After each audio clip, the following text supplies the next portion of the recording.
السلام علیکم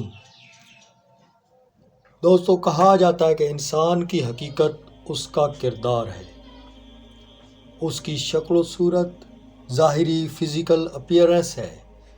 یہ آج ہے، کل نہیں ہے، اس کی حقیقت عارضی ہے، لیکن کردار ہمیشہ ہمیشہ ہمیشہ باقی رہتا ہے۔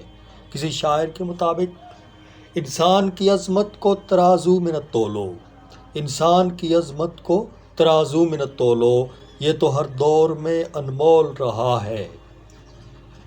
مزید ایک شاعر نے بڑی خوبصورت بات کی ہے کہ سیرت کے ہم غلام ہیں، صورت ہوئی تو کیا، سیرت کے ہم غلام ہیں، صورت ہوئی تو کیا، سرخ و سفید مٹی کی مورت ہوئی تو کیا۔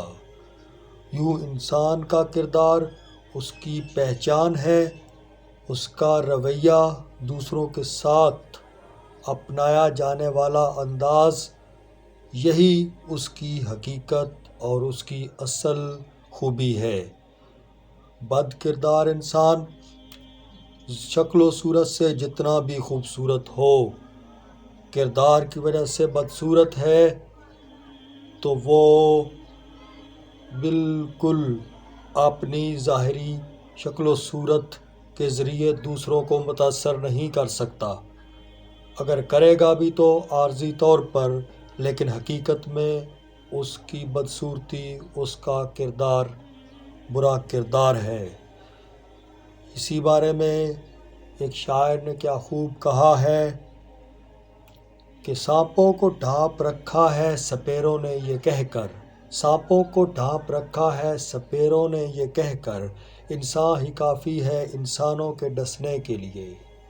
اور مزید ایک شاعر کے مطابق مٹی کی مورتوں کا ہے میلہ لگا ہوا، مٹی کی مورتوں کا ہے میلہ لگا ہوا، دکھتے ہیں ان میں انسان ہم کو کبھی کبھی۔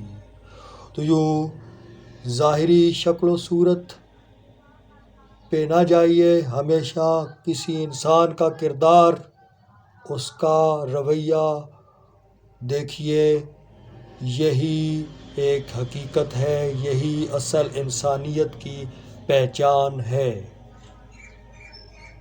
السلام علیکم۔